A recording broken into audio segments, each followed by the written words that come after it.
네, 안녕하세요. 축구생각입니다. 일요일에 있는 프로토 총 5경기 준비를 해왔고요. K리그와 EPL 경기들로 구성이 되어 있습니다. 이 인플레이 게임 같은 경우에는 다양한 이벤트들이 있고 배당이 좋기 때문에 한 번씩 이용해 보시는 것을 추천을 드리고요. 가입하실 때 추천인 링크 입력해 주시면 만원 상당의 포인트가 지급이 됩니다. 원래는 이 인플레이 게임을 보면서 말씀을 드리는데 지금 인플레이 게임에서 24시간 기준으로 업데이트가 되기 때문에 아직 업데이트가 되지 않아서 이 한글표를 보면서 말씀을 드리겠습니다. 1번은 인천 대 성남의 경기고요. 배당에서의 확률은 국내에서 무패 쪽, 해외 배당에선 승패 쪽을 가리키고 있습니다. 저는 이 경기는 무승부로 좀 이변을 바라보고 있습니다.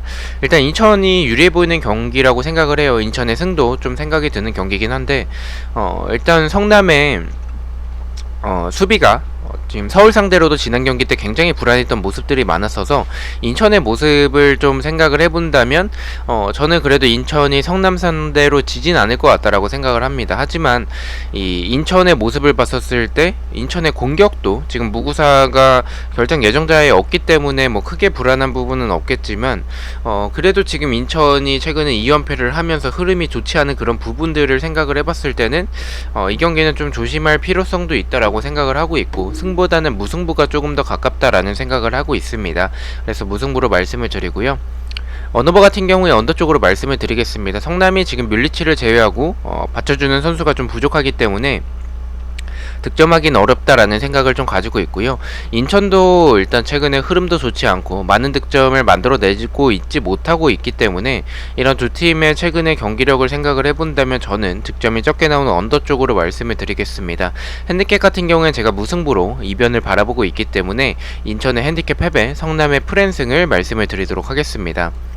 자, 2번 경기입니다. 서울대 수원FC의 경기고요. 배당적인 확률은 국내에선 패쪽, 해외 배당에선 승과 패쪽을 가리키고 있습니다.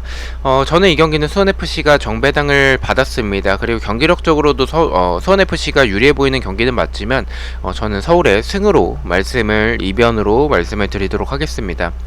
일단은 수원FC가 사실 경기력은 서울보다는 확실히 앞선다라고 생각을 합니다. 서울은 경기력에 비해서 결정력이 좀 아쉬운 부분들이 많고 수원FC가 이번 시즌 굉장히 좋은 흐름을 보여주고 있기 때문에 사실 이 경기는 수원FC가 유리해 보이는 경기는 맞지만 개인적으로는 배당도 좀 높게 책정이 됐다는 생각이 있고 서울이 그래도 역습에서의 나쁘지 않은 부분들이 있기 때문에 K리그 특성상 이런 경기에서는 좀 이변이 나올 수도 있는 그런 가능성이 있지 않을까라고 판단을 하고 있습니다. 그래서 저는 서울의 승으로 이변을 말씀을 드리고요.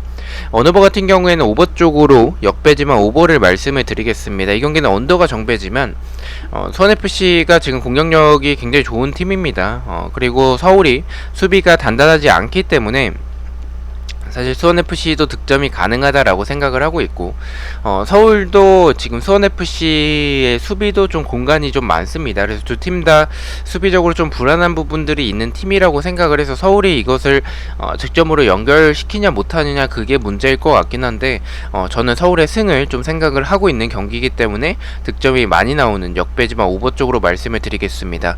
핸디캡 같은 경우에는 제가 서울의 승으로 이변을 말씀을 드렸었기 때문에 서울의 핸디캡 승, 프랜승을 말씀을 드리겠습니다. 자, 3번 경기입니다. 브라이튼 대 레스터의 경기고요. 배당적인 확률은 국내에서 승무 쪽, 해외 배당도 승과 무승부 쪽을 가리키고 있습니다.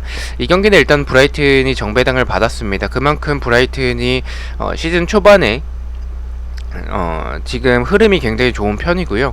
레스터도 뭐 흐름이 굉장히 좋지 않은 그런 부분을 보여주고 있다라고 생각을 합니다. 그런 부분 때문인지 브라이튼이 정배당을 받고 있습니다.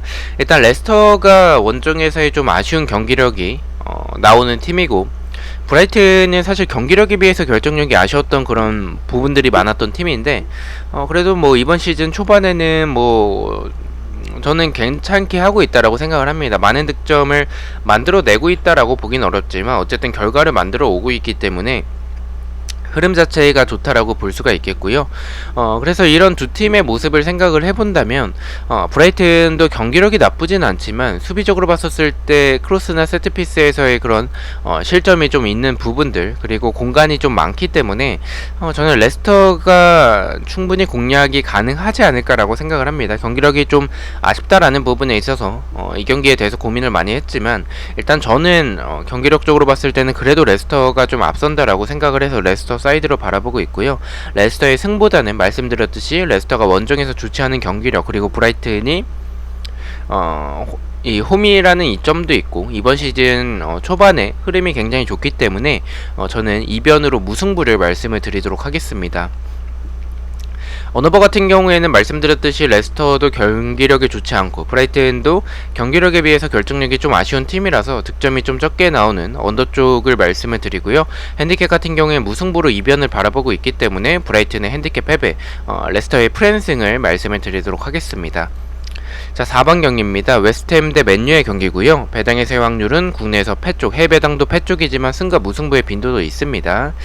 이 경기는 웨스트햄의 패로 이변을 바라보고 있지는 않습니다. 웨스트햄이 안토니오 선수가 결장 예정이고요. 그리고 웨스트햄의 지금 만약에 맨유만 주중에 챔스가 있었다면 웨스트햄이 좀 유리한 결과를 가져올 수도 있겠지만 웨스트햄도 유로파가 있었습니다. 그래서 체력적으로 봤었을 때는 웨스트햄이 더 부담이 있을 것 같고요. 그리고 주중 경기 때 맨유가 영보이스에게 좀 패배하면서 좀 이변이 나왔었기 때문에 이번 경기는 안토니오가 없는 웨스트햄 상대로 저는 정배당이 나올 확률이 있다라고 생각을 하고 있습니다. 웨스트햄의 패로 말씀을 드리고요. 언어버 같은 경우에는 이 경기는 웨스트햄도 사실 안토니오가 없는 부분은 아쉽지만 공격적으로 봤었을 때 역습이라든지 크로스나 세트피스도 좀 굉장히 좋은 팀이기 때문에 맨유 상대로 한 골 정도는 득점이 가능할 것으로 생각을 합니다. 그래서 저는 이 경기는 좀 득점이 많이 나오는 오버 쪽의 경기라고 생각을 하고 있고요. 핸디캡 같은 경우에는 맨유가 말씀드렸듯이 웨스트햄도 득점이 가능하다라고 생각을 하고 있어서 맨유가 좀 고전할 경기고 한 골차 정도로 간신히 이기는 경기가 될 것으로 생각을 하고 있습니다. 웨스트햄의 핸디캡 무승부를 말씀을 드리도록 하겠습니다. 자, 마지막 경기입니다. 토트넘 대 첼시의 경기고요. 배당의 세유 확률은 국내에선 무패 쪽, 해배당에선 승가 패 쪽을 가리키고 있습니다.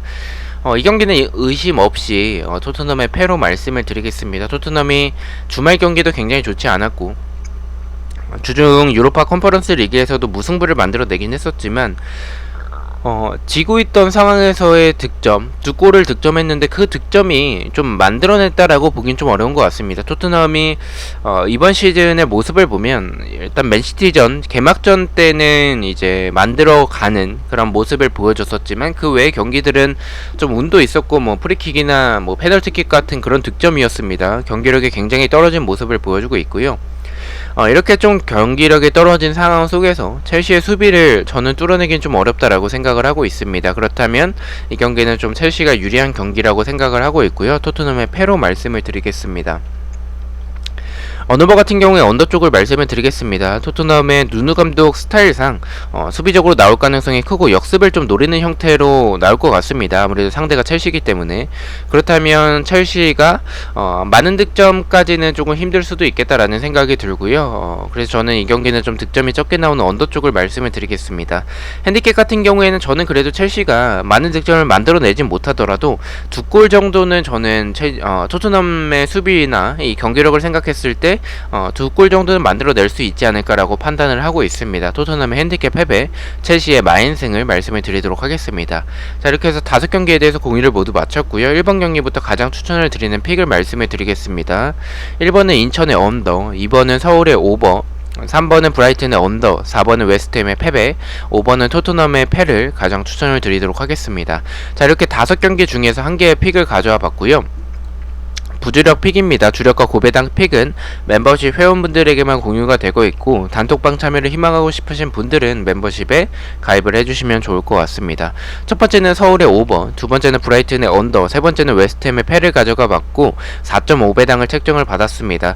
저는 다음 주가 또 승무패가 두 번이 있더라고요. 그래서 다음 주에 이제 또 승무패 경기들로 다시 찾아뵙도록 하겠습니다. 시청해주셔서 너무나도 감사드리고 구독과 좋아요 너무나도 감사합니다. 감사합니다.